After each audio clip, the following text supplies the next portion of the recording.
We shall fight with growing confidence and growing strength in the air. We shall defend our island, whatever the cost may be. 와. We shall fight on the landing grounds. We shall fight in the fields and in the streets. We shall fight in the hills. We shall never surrender. 웅장해지네요. 예.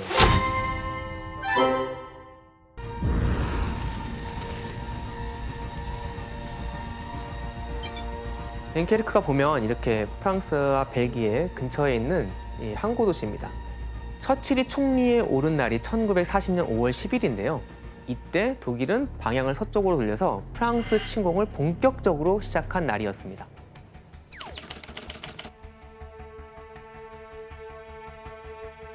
그때 독일군이요, 이 전격전이라고 그러는데 기갑부대를 앞세워서 프랑스와 독일 국경인 아르덴 숲을 통과합니다. 단번에 영불 해역까지 진격을 해버리게 된 겁니다. 프랑스 군이 약하지 않잖아요. 그리고 나름 유럽 최고의 육군을 가지고 있다고 자부했는데 막상 독일의 진격이 시작되자 독일 기갑부대에 맥없이 밀리는 형국이 되었습니다.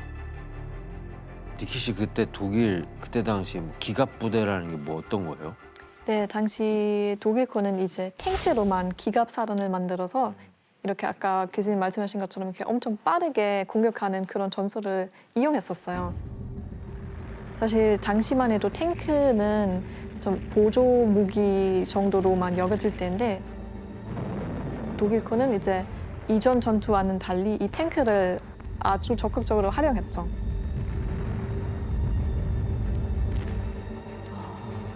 네, 맞습니다. 상황이 이렇게 되자 프랑스 북부 해안 덴케르크에 모여있는 약 40만 명의 연합군이 갑자기 포위되고 잘못하면 몰살될 위기까지 처하게 된 거죠. 처칠은 1940년 5월 20일에 덴케르크 철수작전을 진행하기로 마음을 먹게 됩니다. 하지만 성공 가능성이 그렇게 높지 않았어요. 그때 해군의 보고에 따르면 생환율을 한 10% 정도로 잡았다고 합니다. 상당히 어려운 작전이었던 거죠. 그런데 이 시기에 믿을 수 없는 일이 하나가 벌어집니다. 사실 지금까지도 제2차 세계대전의 가장 큰 미스테리로 남은 그 사건, 뭐였을까요? 미스테리라고요? 이렇게 해안으로 돌진하던 독일 기갑부대에 히틀러가 진격을 멈추라고 명령을 내립니다. 이게 40년 5월 24일의 일이었죠. 사실 되게 빠르게 진격을 해서 여기 있는 연합군이 포위돼 버렸잖아요. 사실 좀 더 밀어붙이면 되는데 이렇게 해안으로 돌진하던 독일 기갑부대에 히틀러가 진격을 멈추라고 명령을 내립니다. 그랬을까? 그러니까 일망타진할 수 있는 기회인데 왜 멈춘 거죠? 사실 히틀러가 왜 하필 이 시기에 진격을 멈추라고 명령했는가, 그 이유에 대해서는 지금도 여러 학자들의 추측과 설이 있습니다. 그러니까 군수물자 배급을 고려해 잠깐 기갑부대의 진격을 멈췄다는 그런 추측도 있고요. 또 히틀러가 독일군 선봉이 너무 갑작스럽게 빨리 멀리 진격을 해서 안전을 기하기에 좀 위험을 느꼈다는 얘기도 있습니다. 처칠 입장에서는 하늘이 도운 거네요. 맞죠. 확실한 건 독일군이 진격을 멈춘 이 3일의 시간 동안 연합군은 덴케르크의 방어선을 구축할 수 있었다는 겁니다. 그리고 5월 26일 새벽 처칠은 덴케르크 철수작전을 명령하죠.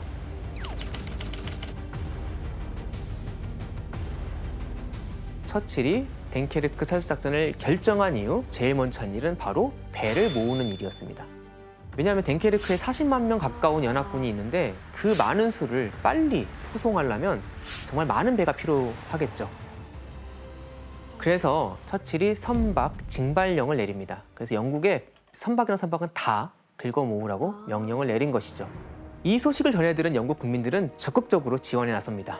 징발 대상이 된 화물선이나 어선은 물론이고 개인용 요트, 학교 실습선, 소형 선박들도 다 몰려와서 나중엔 영국 해군이 이제 그만 와달라고 만류할 정도로 이렇게 애를 쓸 정도였다고 합니다.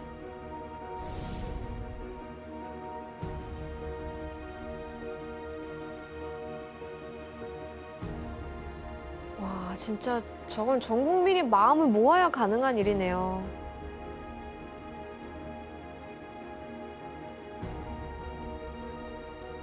와.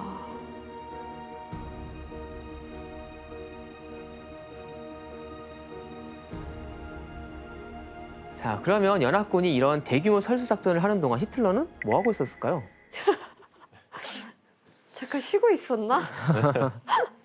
네, 사실 히틀러는 뒤늦게 상황을 파악하고 5월 26일 저녁이 돼서 기갑 부대에게 내려진 정지 명령을 철회합니다. 독일군의 반격이 시작되죠. 다음 날인 27일부터 독일 기갑 부대가 다시 연합군의 숨통을 조여오기 시작했고 덩케르크 주변 각지에서는 격전이 벌어졌죠.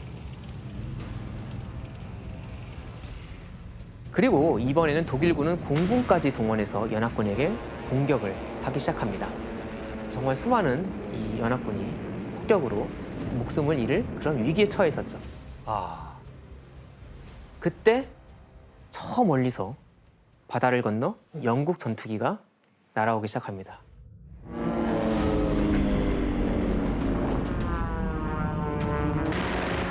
연료가 바닥날 때까지 싸우면서 밑에 있는 육군이 철수할 수 있게 시간을 벌어주었죠.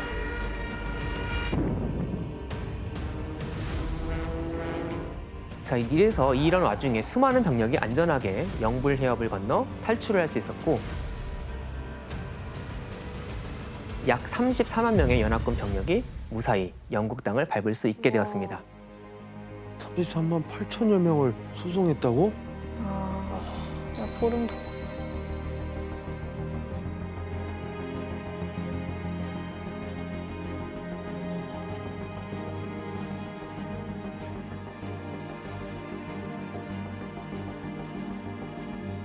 참 죽다 살아났다는 말이 참 이거에 맞는 것 같아요.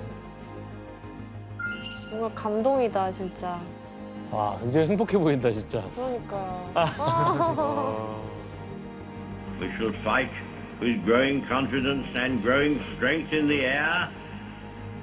We shall defend our island, whatever the cost may be. 와. We shall fight on the beaches. We shall fight on the landing grounds. We shall fight in the fields and in the streets. We shall fight in the hills. We shall never surrender. 웅장해지네요. 예, 영화에서도 비슷한 장면이 있었던 것 같아요. 맞습니다. 정말 마음이 웅장해질 정도로 사실 기적 같은 일이었어요. 처칠이 이 연설을 이제 덩케르크 작전이 사실상 성공했을 그 시점에 했다고 하죠. 피터 씨 연설 들으면서 약간 울컥하신 것 같은데 뭐 어떤 느낌이 드셨던 거예요? 그 덩커크라는 단어만 들어도 영국 사람들 약간 너무 약간 자랑스러워하면서 그 수많은 사람들을 구했던 생각하면서 조금 울컥하기만 해요. 지금 눈물 날 것 같아요. 아니 하고 저도 그 덩커크 스피릿이라는 거 있어요. 덩커크 정신이라고 할 수 있죠. 약간 포기하지 말자, 힘을 다 합치자 그런 뜻으로 지금까지 쓰는 말이에요. 그래서 영국에 무슨 재정 위기 있거나 그런 상황에도 신문 기사 같은 거 봤을 때 영국 사람들 덩커크 스피릿 필요하다 이런 식으로 축구 경기 때도 많이 써요. 특히 독일이랑 했을 때 조금 아슬아슬하게 1대0으로 이긴다. 근데 너무 공격받고 있을 때 We need the Dunkirk spirit right now 이런 식으로도 많이 얘기해요. 네. 우리로 치면 명량 정신, 한산 전신 그 정도 되는 것 같아요. 그러겠네요. 처칠은 이렇게 덩케르크 철수 작전으로 전쟁에 대한 의지를 정말 북돋았지만 사실 타격도 만만치 않았습니다. 어떤 피해가 구체적으로 있었을 것 같으세요? 군사력의 타격 아닐까요? 군사력이 사실은 사람도 있지만 장비도 있잖아요. 장비를 다 두고 예, 왔구나. 거의 다 두고 올 수밖에 없었죠. 그렇구나. 덩케르크에 남겨두고 온 장비와 물자 피해가 컸고요. 또 영국 공군의 막대한 손실도 감수해야만 했죠. 하지만 30만 명이 넘는 병력이 살아남았기 때문에 영국은 이후 독일과 싸울 수 있는 마지막 기반을 그래도 남겨놓을 수 있었습니다. 이렇게 처칠과 영국 국민이 히틀러와 싸워보겠다는 의지를 더 강하게 하고 있을 때 히틀러는 독일 공군에 총통 지령 17호를 내려서 가능한 최단 시간에 영국 공군력을 제압하라고 지시를 합니다. 그래서 40년 8월부터는 영국과 독일 간의 본격적인 공중전이 벌어집니다.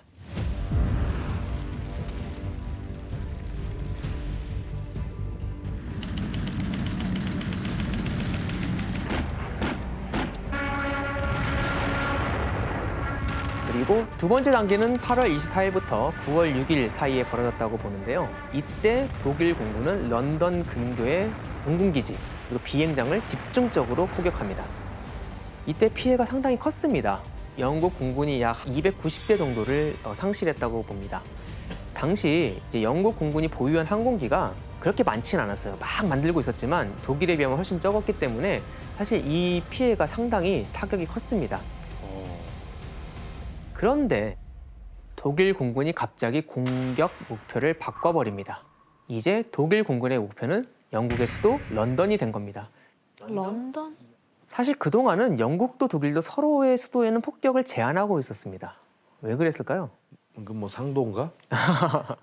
그래서 전쟁에서 상도는 있죠. 약간 보복이 두려워서? 맞아요. 그러니까 상대편을 괜히 자극하고 또 폭격하면 자국 수도도 공격을 받을 수 있기 때문이죠. 그런데 1940년 8월 24일에 그 토요일 밤이었는데 독일 폭격기 한 대가 길을 잃고 실수로 런던 상공에서 폭탄을 떨어뜨립니다.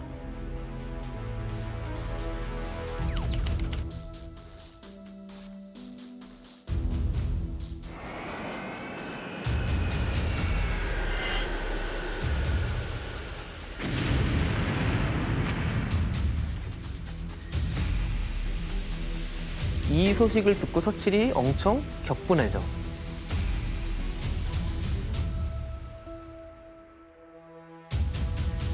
그리고 또 한편으로는 전쟁의 양상을 바꿀 수 있는 기회라고 생각해서 바로 다음 날 베를린 공격을 명령합니다.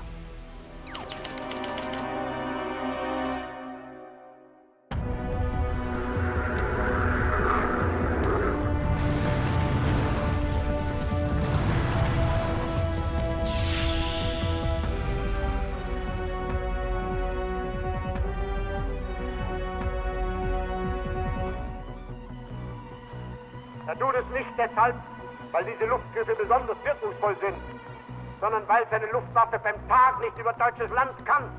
Und wenn die britische Luftwaffe 2 oder 3 oder 4.000 Kilogramm Bomben wirft, dann werfen wir jetzt in einer Nacht 150, 180, 230, 300. Sehr gern, Sie werden bei uns Städte im großen Ausmaß angreifen. Wir werden Ihre Städte ausradieren. Wir werden diesen Nachtpiraten das Handwerk legen, so wahr uns Gott helfe. 놀랍게도 하나도 못 알아듣겠는데 무슨 말인지 알겠어요. 들어보니까 어떠세요? 이제 화 많이 나셨네. 끝장내자는 거네요. 네, 되게 쓰는 단어들이 엄청 극단적인 단어들이에요. 아, 그래요. 그냥 아예 없애버린다고 막 이런 단어들 쓰고 정말 그냥 분노가 그대로 느껴져요. 네. 이런 히틀러의 경고대로 9월 7일부터 독일 공군의 타깃은 런던이 됩니다. 약 2달간에 걸쳐서 독일 공군은 밤낮을 가리지 않고 런던에 폭격을 퍼붓기 시작합니다.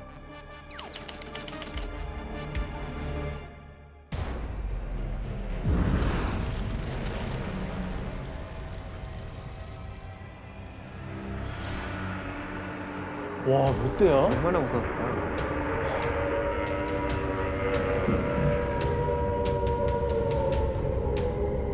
근데 되게 침착하다, 사람들이.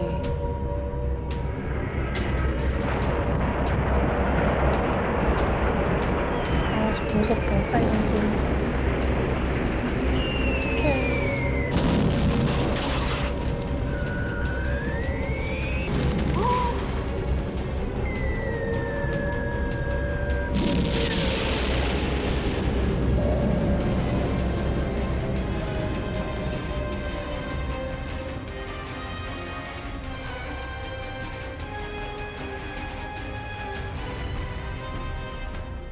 당시 상황을 보니까 어떠세요? 도시를 완전히 파괴시키려고 한 거네요. 네. 다른 곳도 아니라 수도가 저렇게 거의 2달 가까이 밤낮으로 폭격을 당했으니까 정말 그 피해는 말로 다 할 수가 없었겠죠. 이때가 본토 항공전 중에서 가장 치열했던 그리고 영국 입장에서 가장 어려웠던 어두웠던 그런 때인 것 같습니다. 근데 히틀러가 런던 공습을 한 게 그러니까 단순히 이렇게 베를린이 공격을 당해서 그렇게 한 거예요? 히틀러의 계획은 이랬습니다. 사실 우리 생각에 그 영불 해협이 34km밖에 안 돼요. 그냥 어떻게든 군대 상륙시키면 될 것 같잖아요. 그런데도 히틀러가 먼저 공습을 시작한 이유는 이제 해협을 건너려면 먼저 제공권을 확보해야 된다고 생각했습니다. 그런데 9월이 되자 가을 강풍이 불기 시작했고 그리고 히틀러는 공중전이 더 어려워지는 겨울이 되기 전에 확실히 승기를 잡아야 됐다고 생각을 하게 됩니다. 이야. 피터 씨, 그러면 이런 전쟁 상황에서 런던 시민들이 어떤 식으로 생활을 해나갔을지 궁금해요. 전쟁이지만 약간 평상시처럼 최대한 일상생활 하려고 노력을 진짜 많이 했어요. 그 지하철역이잖아요. 그때 당시에 대피소를 많이 썼죠. 그래서 사람들 여기서 잠자면서 출퇴근을 해요, 또. 출퇴근을 한다고요? 네. 여기서 그냥 잠깐 쉬고 다시 회사를 가거나 아니면 해야 되는 일로 가서 하는 거고. 저 사람도 대단하지만 회사 안 쉬는 사장도 대단하다. 저 전쟁통에 전쟁 중에도 출퇴근한다. 아니, 직원들 보호 차원에서 좀 쉬어야지. 그렇게 안 하면 그냥 겁에 질리고 맞아요. 네. 그냥 그 걱정만 하게 되잖아요. 그래서 조금 쓸데없는 일더라도 그거에 잠시 푹 빠지게 되면 그런 걱정도 안 하고 그래서 최대한 그냥 일상생활처럼 유지하려고. 잿더미 된 도시 상황인데 그때도 일상생활처럼 똑같이 우유 배달해야 된다. 약간 이런 식으로 노력을 진짜 많이 했어요. 전쟁통에 식물에 물을 주는 건 진짜 특이한 광경인 것 어떻게 보면 쓸데없다고 생각할 수 있지만 와. 또 한편으로 그 걱정에 잠깐 벗어나서 그 식물에 물 그냥 평소처럼 자기 뒷마당에 주는 거죠. 그 옆에 건물이 쓰러졌더라도.